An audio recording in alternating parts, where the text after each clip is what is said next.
안녕하세요. 이혼한 아주버님 때문에 제 결혼 생활에도 종지부를 찍을 뻔했던 30대 여성입니다. 남편과는 집안 어른의 소개로 만났습니다. 집안 어른이 해주신 맞선 자리였는데 제가 어디 못나서 연애 결혼이 아닌 맞선까지 보게 된 건 절대 아니고요. 제 성격이 원래 낯도 많이 가리고 거기다 여중여고여대를 나와서 친구들도 전부 여자뿐이다 보니 친정어머니가 노파심에 여기저기 제 선자리를 알아보고 다니셨던 모양이에요. 남편은 당시 제약회사 영업직으로 일하고 있었고 저는 학원 강사였어요. 언뜻 보면 전혀 공통점이라고는 없는 두 사람이었기에 잘 되기는 어렵겠다고 생각했지요. 하지만 대화를 통해 둘 다 등산을 좋아한다는 걸 알게 되었고 그 다음 데이트로 바로 등산을 하게 되었어요.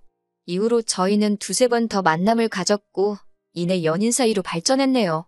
그리고 연애한 지 2년쯤 지났을 무렵 자연스레 부부의 영까지 맺게 되었고요. 결혼 이야기가 진행되는 동안에도 큰 문제는 없었습니다.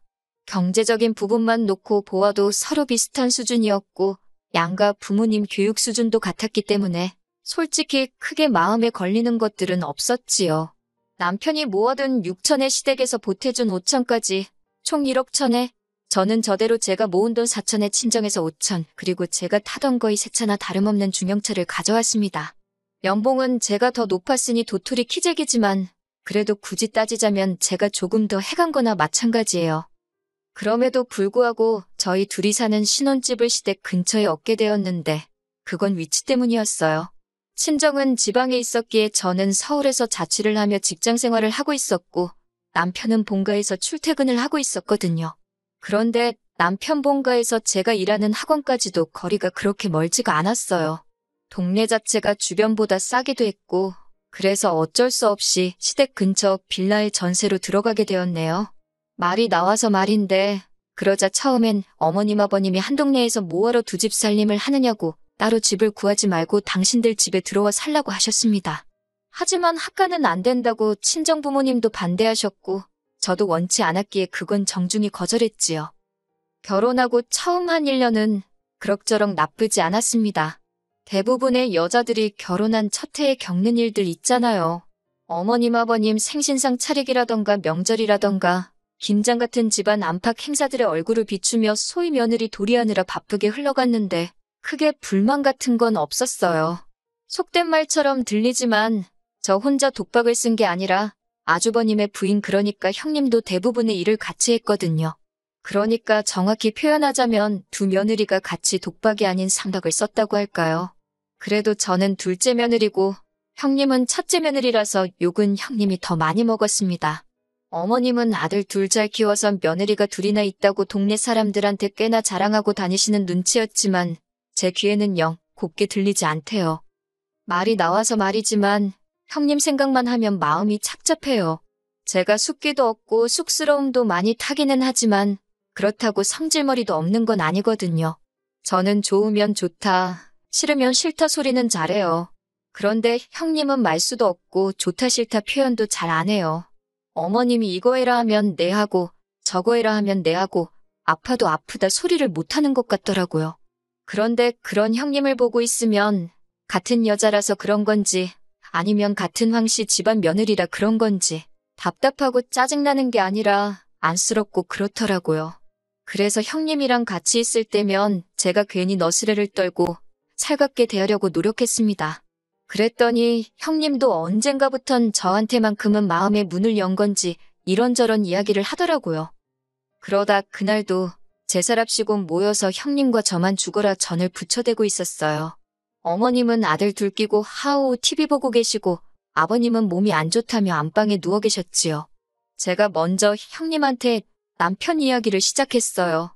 별건 아니고 왜 양말을 뒤집어 벗어놓는 건지 모르겠다. 왜 치약은 중간부터 눌러 짜는지 짜증난다. 시덥잖은 소리였지요. 그런데 형님이 좋을 때라며 웃더니 자기는 지금 어깨가 너무 아프답니다. 그러면서 한다는 소리가 아주버님한테 맞았다는 거예요. 별거 아닌 일로 부부싸움을 하게 되었는데 형님이 화가 너무 나서 소리를 질렀더니 아주버님이 형님 팔을 꺾었다대요. 그러면서 형님더러 나가라고 형님 같은 여자는 필요 없다고 그랬다나. 제가 너무 충격을 받았던 건 아주버님의 행동도 행동이지만 그 일을 아무렇지 않게 말하는 형님의 모습이었어요. 제가 형님더러 그걸 왜 참고 있냐 했습니다. 마음 같아선 신고라도 하라고 그러고 싶었지만 순간 그래도 부부지간의 일인데 그런 소리까지 하는 건 선을 넘는 것 같아서 안 했네요. 근데 형님이 이제 거의 다 끝났다며 슬며시 웃더라고요. 그리고 이후로 반년 정도 지났을 무렵 아주버님과 형님은 완전히 남남이 되었습니다. 형님이 그간 가만히 당하고만 계시던 건 아니었던 모양이에요. 모아둔 자료가 너무 많아서 아주버님도 항소는 엄두도 못 냈고 결국 형님한테 위자료 2천만 원 주고 끝났다고요. 알고 보니까 결혼 생활을 4년 가까이 했으면서 생활비를 가져다 준 게 몇 달 되지도 않는다대요. 아이고, 그 꼴을 어떻게 보면서 산 건지, 어머님은 그걸 모르셨던 건지, 그런데도 형님더러 애 안 낳는다고 얼마나 구박을 하셨는지 모릅니다. 게다가 어머님은 주변 사람들한테 순진한 당신 아들이 여우 같은 마누라한테 돈 뺏기고 이혼당한 것처럼 이야기를 하고 다니셨어요. 그런 모습을 보고 듣게 되니 저한테 그러신 것도 아닌데 어머님이 달리 보이더라고요. 솔직히 정이 많이 떨어졌네요. 그리고 아주버님의 이혼은 저희 부부관계에도 영향을 끼쳤습니다. 시작은 아주버님의 이사였어요. 아주버님이 이혼하고 한 3달도 안 되었던 때였는데 하루는 남편이 한다는 소리가 아주버님이 어머님 아버님 댁에 들어가 살기로 했다는 거예요. 어쩌다가 그렇게 된 거냐니까 형님 위자료 빼주고 변호사 비용도 꽤나 들었고 어쩌고 저쩌고 그래서 그러냐 하고 말았습니다. 솔직히 아주버님이 어디 가서 살든 어쩌든 관심도 없었고 제 알바도 아니었으니까요. 하지만 아주버님은 어머님 아버님 댁으로 들어온 이후부터 걸핏하면 제 남편을 찾아대기 시작했습니다. 그래도 처음엔 불러내서 밖에서 술을 마신다던가 노래방을 간다던가 그런 식이었어요. 그런데 저희 남편은 영업직이다 보니 원하지 않아도 술자리고 노래방이고 자주 갑니다. 그래서 쉴 때는 그런 데 가는 걸 좋아하지 않아요. 하지만 아주버님이 불러내니 이혼한 형이 불쌍해 그런 건지 싫은 소리는 못하고 따라다니대요. 그런데 매번 밖에서 논란이 돈이 많이 들었나 봅니다. 언젠가부터는 자꾸 저희 집으로 오면 안 되냐고 그러는 거예요. 저희 집에서 맥주 한 잔만 하겠다. 너네 TV가 크니까 그걸로 같이 영화 보자. 처음에 한두 번은 인색하게 굴기도 그래서 알겠다 했는데 사람이 정도가 있어야 할 것 아닙니까? 주말은 물론이고 평일 저녁에도 오려고 하니 미치겠더라고요. 결국 참다 못한 제가 아주버님더러 이제 그만 오시라 했습니다. 솔직히 듣기 좋은 핑계를 이렇게 저렇게 댈 수도 있었겠지만 능구렁이 같은 인간이 못 알아들은 척 할 수도 있겠다 싶어서 단도직입적으로 말했지요. 그리고 그 이야기는 저도 어느 정도는 예상했었지만 역시나 남편 귀에도 들어갔습니다. 남편이 아무리 그래도 그렇지 자기 형인데 어떻게 오지 말라 소리를 했냐며 저한테 심했다고 사과하라대요. 뒤이어 한다는 말이 제가 형님을 좋아했던 건 아는데 그래도 그 여자는 이제 남이라고 아니 원수나 마찬가지랍니다. 자기 형은 불쌍한 사람이라면서 따뜻하게 대해주라나요?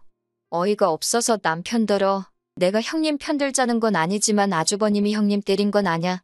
생활비도 안 줬다면서 그런 남편을 어떤 아내가 참고 살고 싶겠냐. 나라도 이혼한다고 쏘아붙였습니다. 그러니까 남편이 한다는 소리가 그런 말을 하는 여자는 맞아도 사답니다. 형님도 괜히 맞았겠냐고 아주버님 귀에 거슬리는 소리를 하니까 맞았을 거라나요. 솔직히 그 말을 듣는데 소름이 확 끼치더라고요. 당신이 그런 사고방식을 가진 사람인지는 몰랐다니까 자기는 저한테 손 뗄 생각이 없답니다. 하지만 맞을 짓을 하는 사람은 맞아도 싸다는 거라며 저한테 한 이야기가 아닌데 왜 과민 반응을 하느냐 그러대요. 저는 남편에게 너무 실망했고 이후로 남편이 어떤 듣기 좋은 소리를 해도 곱게 들리지가 않더라고요. 그런데 그런 와중에 어머님 생신이었어요. 혼자서 생일상 차릴 생각을 하니 시작도 하기 전에 한껏 예민해졌지요.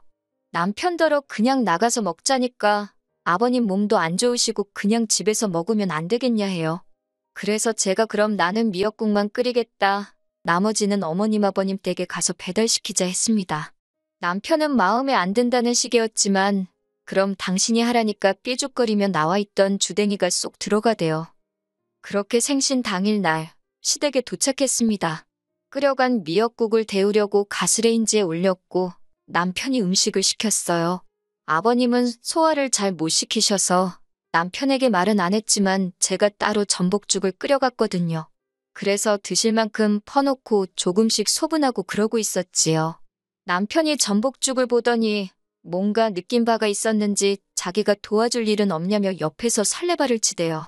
그런데 아주버님이 거실에서 그런 남편더러 야, 너는 남자가 거기서 뭐하냐며 제대로 하라고 하면 되잖아. 그러는 거예요. 100번 양보해서 남편이야 동생이니까 야라고 한다지만 저를 왜 쟤라고 부르는 건지 자기랑 나랑 친구냐고요. 열이 확 올라왔지만 상종을 말자 싶어서 꾹꾹 눌러 참고 있었습니다. 그렇게 주문한 중화요리 몇 가지가 차려졌고 어머님 생신을 축하드렸습니다. 빈손으로 입만 가지고 나불거리는 아주버님이 꼴보기가 싫어서 케이크도 준비 안 하셨냐고 한마디 했더니 한다는 소리가 그런 건 여자가 하는 거랍니다. 지 엄마 생일인데 여자 남자를 찾고 있나 싶어서 어처구니가 없었지만 그러니 이혼당했지 차마 그 소리는 안 했네요. 그런데 식사를 다 마쳐갈 무렵 어머님이 저와 남편에게 하실 말씀이 있으시대요. 분위기가 심상치 않아 분명히 뭔가 부탁 내지는 명령이다 싶었지요. 아니나 다를까 저희 사는 빌라가 구축이라 방이 3개거든요.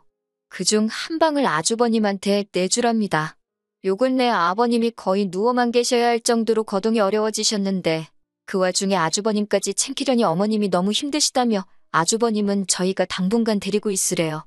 저는 아주버님이 무슨 10살 난 어린애도 아닌데 어머님이 챙기실 게 뭐가 있냐고 물었어요. 그랬더니 하시는 말씀이 식사며 빨래며 그 도망간 X 때문에 자기가 다 늙어서 이게 웬 고생이냐고요? 어휴, 이 와중에도 당신 아들 못난 건 모른 채 하시고 형님 욕을 하시는 게 황당하고 어이가 없었지만 일단 어머님더러 아주버님한테 직접 하게 하시라고 아니면 어디 월세라도 구해서 내보내시라 했어요. 그랬더니 어머님이 남자는 원래 그런 걸 잘 못한다면서 망할 X 때문에 불쌍한 당신 아들 팔자 꼬이고 당신 말년 꼬이고 아주 그냥 눈에 띄면 요절을 내버리실 거랍니다. 저는 달리할 말이 없었기에 어머님이 힘드시다니 뭐라 해드릴 말씀이 없다고 하지만 아주버님과 같이는 못 산다고 딱 잘라 말씀드렸어요. 어머님이랑 살면서도 안 하는 빨래며 식사를 저희 집에 온다고 하겠냐고. 그럼 어머님이 하시던 고생 제가 그대로 해야 되는데 솔직히 제 아들도 아닌데 제가 왜 그렇게 해야 하냐고 못한다 했지요. 그러자 옆에서 남편이 무슨 말을 그렇게 하냐며 자기 빨래하고 자기 식사 챙겨줄 때 아주버님 것도 같이 해주면 되는 거 아니냐입니다. 어이가 없어서 앞으로는 당신 것도 힘들어서 안 해줄 생각이라고 받아쳐버렸어요. 앞으로는 당신 빨래고 당신 식사고 알아서 하라고요. 그러자 어머님께서 너는 이 시애미가 이렇게 힘들다고 사정을 하는데도 어쩌면 이렇게 인정머리가 없냐며 첫째는 안 그랬답니다. 그래서 그렇게 착하고 잘하던 첫째 며느리한테도 이혼했다고 망할 X, 썩을 X, 심지어 저번엔 개 같은 X라고 하지 않으셨냐고 따졌어요. 해도 욕먹고 안 해도 욕먹는 것 같은데 안 하고 욕먹겠다고요. 그랬더니 어머님께서 그럼 니네 둘 집 구할 때 보태줬던 5천만 원 그거 내놓으랍니다. 그 돈으로 네 아주버님 방구해줘야겠다고 내일 당장 돈 가져오래요. 그래서 어머님 아들한테 말씀하시라고 누가 보면 그 돈 저 다 쓰라고 준 줄 알겠다고 그랬지요. 남편도 그제서야 어머님더러 억지 좀 쓰지 마시라고 형 결혼할 때는 돈 더 많이 보태준 거 아는데 이제 와서 겨우 5천 해준 걸 토해내라니 그런 억지가 어딨냐며 따지더군요. 돈 앞에서는 부모 자식도 없다더니 그리고 그때 TV 쳐보다가 뒤늦게 온 아주버님이 저더러 그렇게 살지 말랍니다. 여자가 좀 고분고분하고 조신한 맛이 있어야지 남들이 무슨 말만 하면 무조건 싫다고 한다고 자기는 저 같은 여자 줘도 싫답니다. 저도 아주버님이니까 지금 이렇게 말이나 섞지 아니었음 쳐다도 안 봤다고 대꾸해버렸지요. 그날 집으로 돌아와 남편더러 아주버님인지 난 집 고르라 했습니다. 나는 앞으로 내 눈에 흙 들어가기 전까진 당신 형 안 보고 살고 싶다고 했어요. 당신이 형 없인 못 살겠다 하면 나는 당신 미련 없이 놔주겠다 했지요. 그랬더니 남편이 아니랍니다. 자기도 어쨌든 자기 형이고 해서 어떻게든 감싸주려고 했는데 도저히 안 되겠다고 그래요. 그러면서 자기가 중간에서 아주버님 상대 안 해도 되게끔 잘할 테니 한번 기회를 달라고 하더군요. 그래서 믿어보기로 했습니다. 어머님도 다 늙어서 아픈 남편의 사신먹은 아들 뒤치다꺼리 하려니 얼마나 열받으시겠어요. 그게 이해가 안 되는 건 아니지만 이미 떠난 사람인 형님한테도 아직도 저렇게 욕을 퍼붓는 걸 보시면 저라고 그 꼴 안 당하란 법 있나요? 어머님이 며느리 귀한 줄 몰라주시니 저도 할 말이 없네요. 당분간 남편 단둘이 잘 하면서 살아보려고요. 남편이 약속만 잘 지켜준다면 저희 결혼 생활은 잘 유지되겠지요. 만약에 약속을 어기고 제 입에서 험한 소리가 나오게 한다면 그때 다시 돌아오겠습니다.